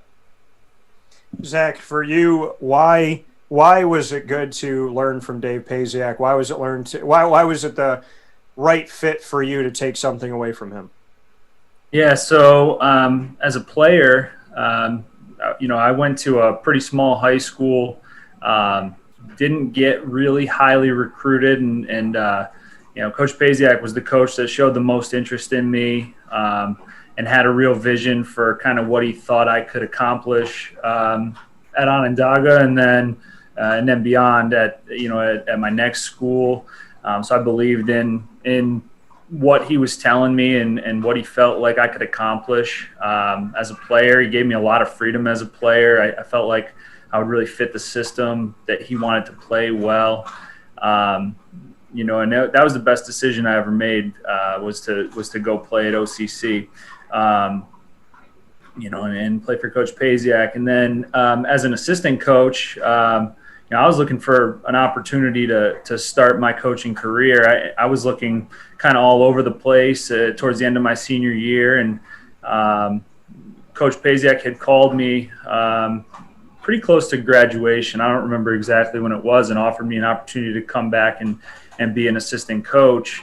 And it was really a no-brainer for me. I pretty much stopped searching for any other jobs because I felt like it would be an opportunity to learn from a really good coach who was also a really good friend and a great mentor for me. It would give me an opportunity to see things from a different angle, and to learn from him in kind of a different way. And again, it was another great opportunity and a great decision, and a pretty easy decision for me to go ahead and do that. And similar to these other guys, Coach Pasiak is somebody who, when you finish up playing for him, it really just starts there. Like you're going to have, lifelong friendships, or a lifelong friendship with him. I talk to Coach Pasiak all the time, every week, sometimes more often than that, about basketball and everything else as well. So, but yeah, so it's, playing for Coach Pasiak and being an assistant with Coach Pasiak was definitely something that really helped me to get to where I am today and, helped me become the person that I am today. Dave, you hear from these gentlemen that came from your tree. Every coach, I think it's one thing to coach and to love what you do and be a part of it, but it's another thing to build that tree and to hope that those branches creates other positives, and that Zach and Danny and Justin one day will have their own tree and build those branches off of that as well. Hearing from these men and what you mean to them, not just as a coach, but as a friend on and off the court, what's your reaction hearing the words from Justin and Zach and Danny and hearing what you truly mean to them? Well, I mean, I'm really touched and humbled by the fact that they would take the time to get on and you would put this together and everything. It's really nice. I think, one thing I would say about all three of these guys is, they weren't blessed with like overwhelming athletic ability. Dan told his story. Zach overcame a pretty serious knee injury. Justin, I always told him he's built for comfort, not speed. But I think the fact that these guys had to work really hard as players has kind of put them in a position where they understand how hard they have to work as a coach, and that's why they're all being very successful in that realm, because they all like really maximize their God-given talents as a player through hard work and perseverance and dedication, and I think that's what's translated into their coaching careers. And I also have really selfish reasons for wanting to see them do well, as I've told all three of them. I'm not getting any younger, so one of these guys needs to make it to the big time pretty soon, so that my retirement gig I already have planned out. I'm going to go with whichever one makes it to the big time first. I'm going as the consultant, like Tom Murphy, the old Hamilton coach, did with Billy Cohen at Northeastern. So that's my career goal, to be a consultant when one of these guys makes the big time. But I'm super proud of all three of them, and super proud of I've got other guys that have played for me that are high school coaches, AAU coaches, junior high, community teams, all that kind of thing. So I think any time at any level that guys that came through your program and have played for you or worked for you or both, anytime they can give back and try to help other young people become better players, but most importantly, better young people, better young men. And, I think that's something that's really meaningful to me. And I'm like super proud and, super happy for these guys and their success. Dave, what's the greatest thing you've learned as a coach? I think, we talked about this a little bit on the air. I think it's that you got to stay true to yourself. True to be able to look in the mirror, stay true to yourself, and know that you're true to your values and what you believe in and everything, and not try to be someone other than that. Be the best. Like, Dan and Justin and Zach, they're all being the best version of themselves. They're not trying to be me or Jim Boeheim or Bob McKinney, was a great high school coach that Justin played for. They're trying to be the best versions of themselves, and I think that's at the end of the day, that will carry you the farthest. And staying true to that and true to what you believe in as a coach and as a mentor to young people. Danny, what would you say is the single greatest thing that Dave taught you? I mean, it's kind of hard to narrow it down to one, but it's kind of to piggyback off what he was saying is when I talk to my players, I try, there's certain instances within practice where I have what would Dave do in this situation times, or what has he done in similar situations when I've been around, and just, that coach player relationship and being honest. And, this year I have an assistant on my team who is a kid that just recently graduated from Bryant Stratton and is played for me for 2 years. And so I kind of know the position he's in because I was in that position when I was with Dave. So, you know, I just try to carry some of those things over. I don't think there's any one single thing except for, you know, just to be honest with your players and like I said before, have that baseline of respect across the board. And I say the same thing to my players that Dave says to his coaches and players that, you know, when basketball is all over, you know, put me down as a reference, keep in contact with me, you know, because the relationships go beyond basketball. And I don't think I have, you know, really any bad relationships with past players, whether things ended the way that they wanted to or not. You know, I let the door open and I don't burn any bridges. And I think that I get that from Coach Pasiak. Zach, you know, you hear Danny talk about not burning any bridges and learning from those moments and now being in a similar situation where you have a former player as an assistant now. You heard what he had to say about Coach. What is the thing, when you think about Dave Pasiak, what comes to mind? I know you said you keep in contact every week, sometimes more than once a week. So what stays in your mind when it comes to Dave? Well, I think a lot of what we've talked about so far, the relationships and, you know, his commitment to his players, all those things definitely, definitely still stick out to me. One of the things that I've learned from him, and it's something I don't know if he's always done this as a coach, but I know he did it. He's done it at Linden, and I think he started doing it a little bit at OCC. Was he like practice had no drills just for drill's sake. Everything that he does in practice has a purpose, and directly correlates to something that they do in the game. And it was something for me, like when I first got into being a head coach, you know, that every coach I was an assistant at 3 different schools, and everyone does things a little bit differently. And I always would look at certain things and say, you know, why? I wouldn't actually say it out loud, but in my mind, I'd say, why are we doing these things? You know, if I don't feel like they necessarily correlate to something that we do as a team. And that's one of the things I think that Coach Pasiak does such a good job of, is like making sure that everything that they do in practice, it directly correlates to something that he does, that his team does in a game. And that's something that I've picked up from him. That's like actually an on-court type of philosophy that I think is really important. And I think that's awesome. And playing basketball growing up, and there's a lot of those drills where you say, why are we doing this if it doesn't make sense in a game? Yeah. So I can definitely respect that from Zach. Justin, when you think of Dave Pasiak, what is the first thing that comes to mind?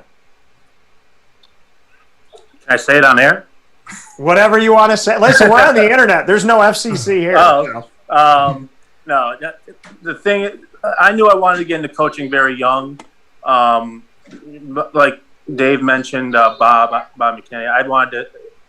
The way that he mentored me when I was young, he knew where to push me, and you know, he pushed me to go to OCC because he knew that I'd be in a good place, in a safe environment, in an environment that would, you know, help me get to where I wanted to be, and also have someone looking over me, like Dave does for his players.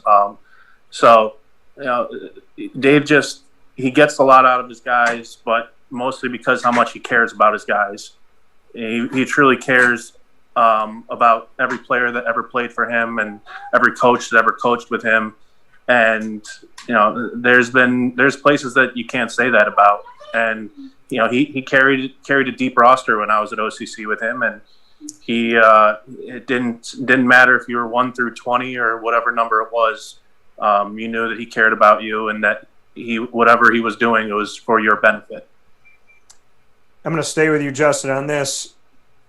Either something funny, something that sticks out, something that was maybe off the court when it came to Dave, a moment that didn't have anything to do with basketball. What is it? That didn't have, well, I'd say the unnecessary Kamp work speeches of every single day was the same speech, the same, we have to do this and make sure you do this. And I worked 3 camps every summer for about 10 years. I could read you what he was going to say, to the point where we started getting the younger guys who started working there to do things just to get Dave's attention. And you could get the commentary out of him to knock it off because you knew how to get under his skin and to set him up to hear those things every morning to make those days a little more fun. But I still think the best locker room speech was Delhi, my freshman year, and they were the number 1 team in the country. They were a great team, and we actually played a decent half in terms of keeping it close. You know, it was a very close game, very competitive game, and you know, we thought, you know, we're going to come in a half, get back out there and do it again, and he came in and, what do we practice for? What do we even do? And we were all like, you know, he stood up on the couch and he's yelling down at us, and we're all didn't know where it came from. But that was probably my favorite one of, what do we practice for? And getting up on the couch and yelling at us. We didn't know he was as nimble as he was. It kind of reminds me, Dave, if you want to rebuttal, it reminds me of when Tom Cruise got up on the couch on the Oprah Winfrey show. Did you channel that?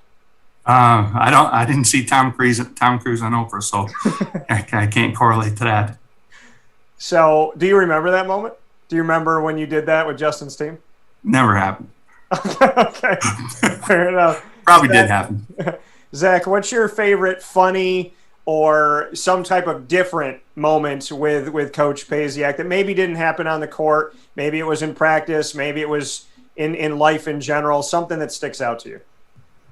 Yeah, it's tough to think of anything that doesn't have anything to do with basketball because of how obsessed with basketball Coach Pasiak is. So, and I mean obsessed in a good way for sure. But we used to, when I was playing, I don't know if Coach ever thought we did this on purpose, but our team room would go right into like the general locker room.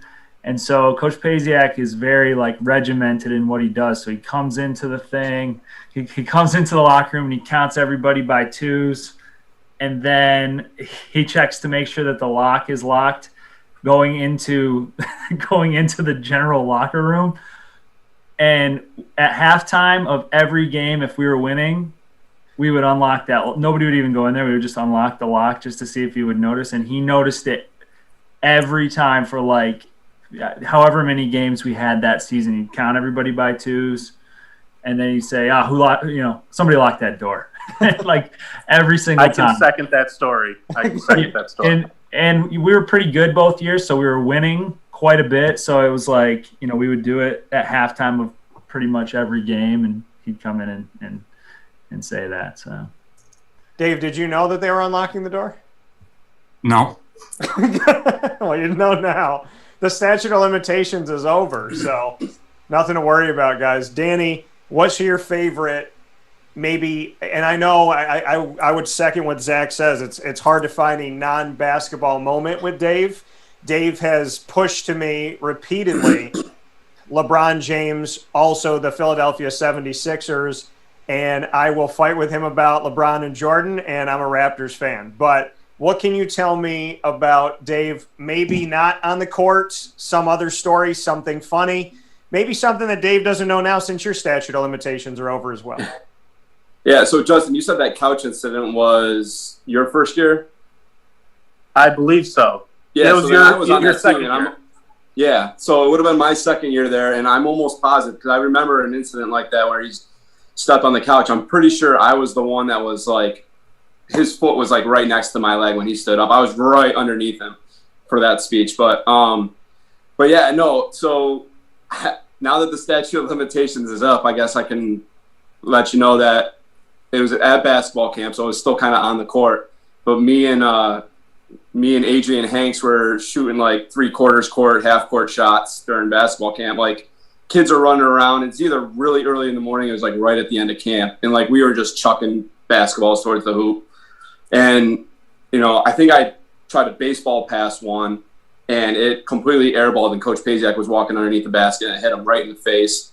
And me and Adrian both quickly turned around and just acted like we were, doing nothing. And then we looked back and he's like holding his nose and we were just like, oh no. Like, I think we just, bloodied his nose and his face got all watery. I don't think anything too bad happened, but you could tell he looked up and he wanted to know where it came from. And me and Adrian tried our best to hide the face. So hopefully he didn't know it was us. Unfortunately, now he does. So, but yeah, that was a scary situation for sure. And I'm sure he brought it up at the morning meeting the next day at camp, like Justin touched on earlier.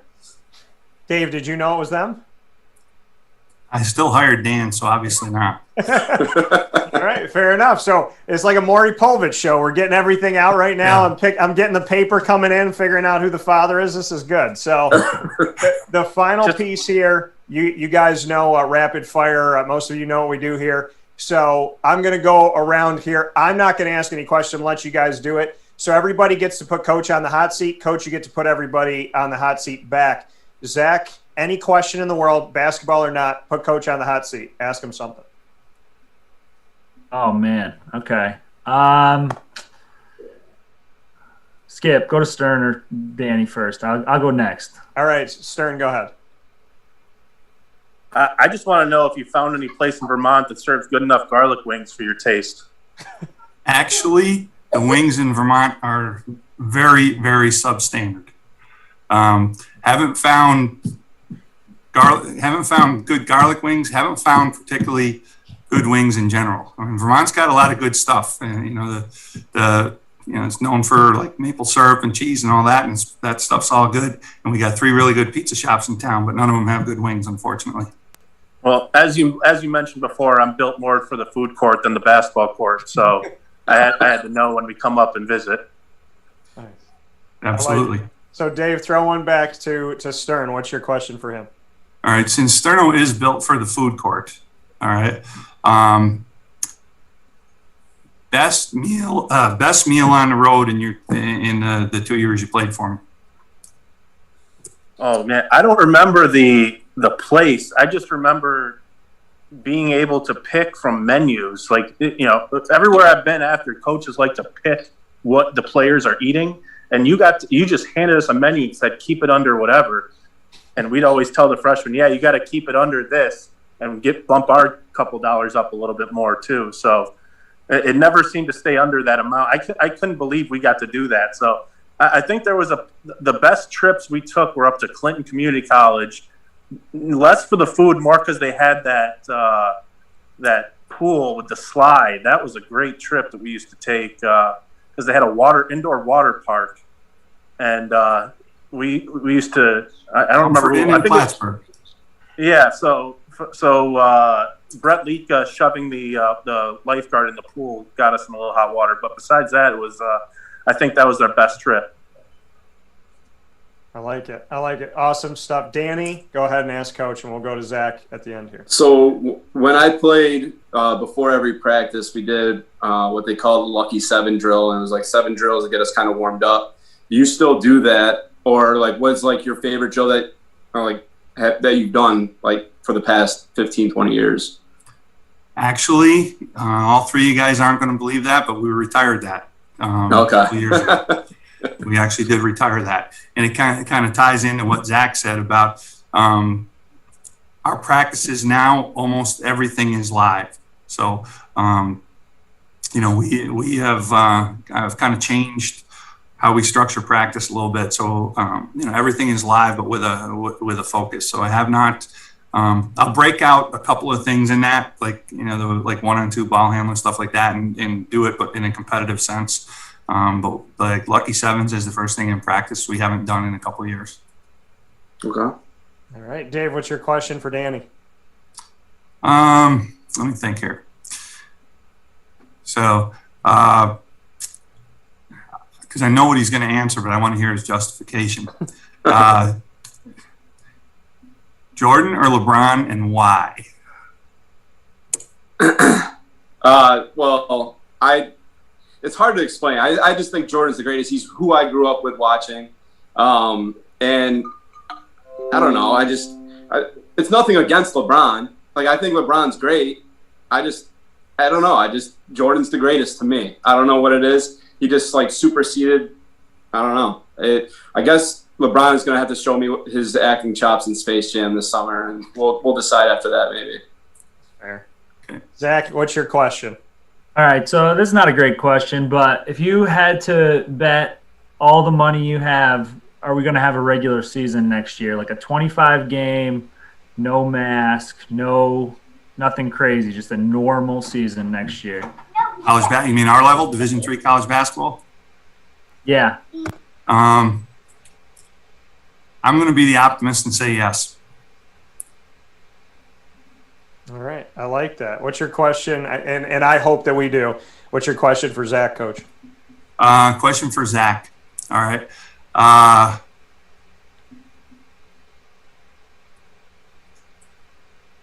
Best all your coaching experiences. Working with me and working at Lemoyne and Shepherd and being a head coach and everything.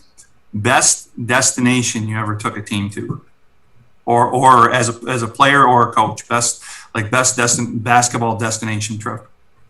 So the best destination, we played a tournament at Florida National, so we went down to Miami. My third year at Lemoyne, or third year at Delhi, I'm sorry. That was the best destination in terms of just like going to the beach and things like that. The Florida trip at OCC was pretty awesome too, with the 2 times that we went. The best destination in terms of like atmosphere for a game was West Liberty when I was at Shepherd. They press you all game, and it's like nothing you've ever experienced. Like other teams press, but somehow the way they do it is just different. And the atmosphere at their games it's electric. Their coach has since moved on to another school, but the atmosphere at their games, it was so overwhelming. You felt like they were playing with 10 guys on the court. So I would say that from a basketball perspective, that was the coolest destination to play at. So with that being said, Dave Pasiak, our tribute to him today, not knowing that his coaching tree was going to be here on Wake Up Call. You could check out Dave with Linden Men's Basketball, NVU, Linden in Vermont. Of course, Danny Frisina here in our community with Brian and Stratton, Syracuse Men's Basketball. Justin Stern with Cazenovia College's men's basketball team. And, of course, Zack Thomsen with SUNY Delhi's men's basketball. Gentlemen, thank you for making this possible. Thank you for keeping the surprise a secret. And Dave, thank you for all that you've done for our community as well as for these men. Dan, I really, really appreciate you putting this together. And, Justin and Dan and Zach, I appreciate you guys taking the time out. And it's been awesome to get on the call with you guys and connect virtually. And hopefully we'll be able to, get together in person sometime soon. Absolutely. Thank you, gentlemen. I appreciate it all. And Zach, you're going to have to add me to the list for dinner as well, because at this point, I think I'm Dave's +1 for this one. All right, sounds good. Yeah, we can do that. Gentlemen, take care, stay safe. We'll talk soon. Thanks. Congrats, Coach. Thank you. Thanks, guys. Congrats, Coach. Appreciate it.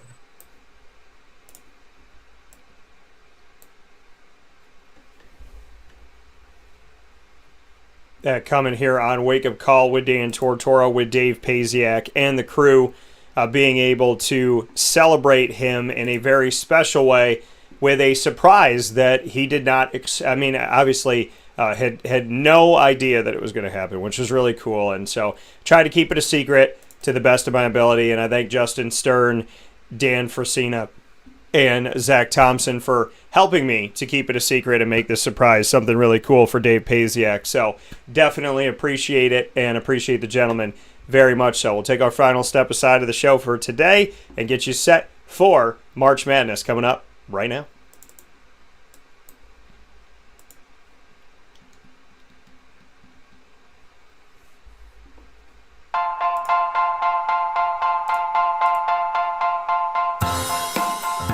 Cafe Cabal Mobile Cafe brings the cafe experience to you. We'll roll out to your neighborhood or office, ready to serve our locally crafted espresso bar to our loyal patrons. Inquire at cafecabal.com. Cafe Cabal, coffee for the soul.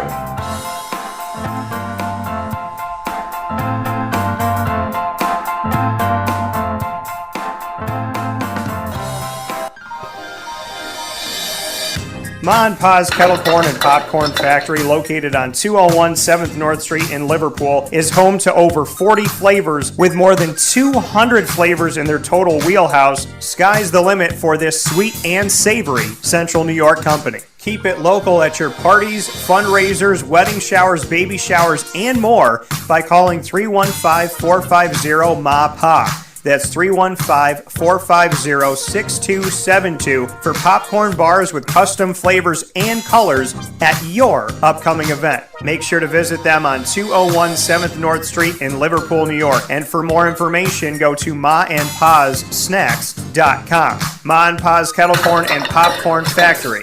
How corny are you?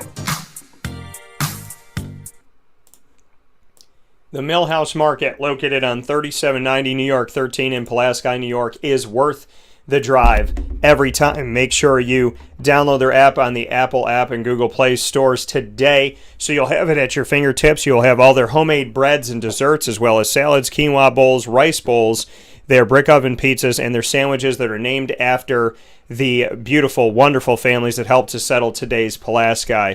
So, ingrained in our taste buds, ingrained in our community, ingrained in the fabric of who we are as upstate and central New York, I want to thank the Millhouse Market for all that they do. Open Tuesday through Sunday in their drive-thru, so you can download the app, order your food, or you can call and order your food. Drive right up to the drive-thru, grab your food, and go. Or you could go inside to the general store with local products from local companies Tuesday through Sunday. And, of course, on the weekends, you can go and dine in their bistro restaurant, and breakfast served all day on Sunday. So great things going on with Millhouse Market, giving you the bistro restaurant, the drive-thru, and the general store, bringing three places into one to give back to our community in such a big way. And I thank them for everything that they've brought to us and for all the favorites they've brought to me. I always think I know what my favorite is. I have the breakfast pizza that I really love, but then I also love the bee sting pizza, and at the same time, I'm a big fan of the steak and blue pizza. Then I have the meatball sandwich that I really love, and I have the cookies that are just phenomenal, and the brownies. So there's so much to get at the Millhouse Market. Try your favorites today by heading out there Tuesday through Sunday to 3790 New York 13 in Pulaski, New York. Absolutely, positively worth the drive every single time. With that being stated here on Wake Up Call with Dan Tortora inside of the Cafe Kubal studios, I want to thank you for being a part of the show today. Appreciate you so very much for hanging out with us where sports truly meets that thing called life. And here with us, I want to get us all ready for this weekend. So the women's basketball tournament for the NCAA D1 women's basketball will officially start off on Sunday, Sunday, March 21st.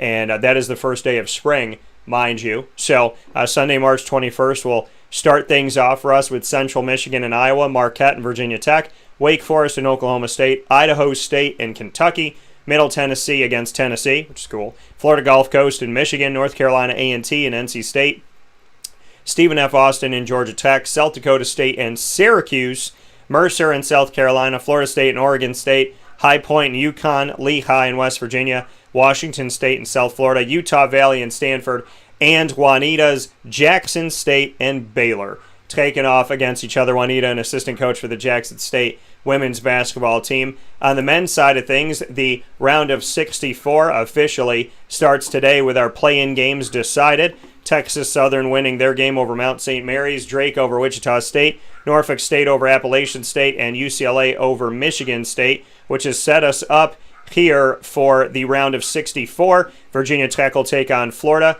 to open things up in the round of 64 here on Friday, March 19th.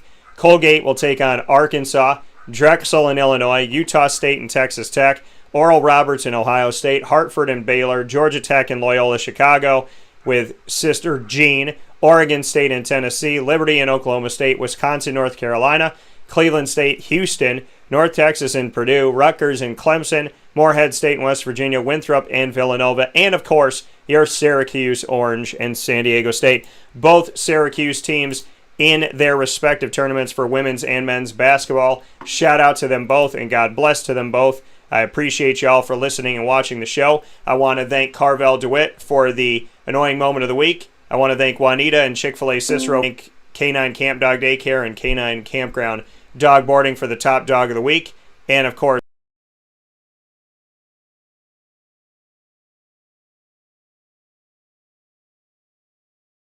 And as always, I have to let you know, as we always do here on Wake Up Call with Dan Tortora, God bless, no stress, do your best. I'll talk to you soon.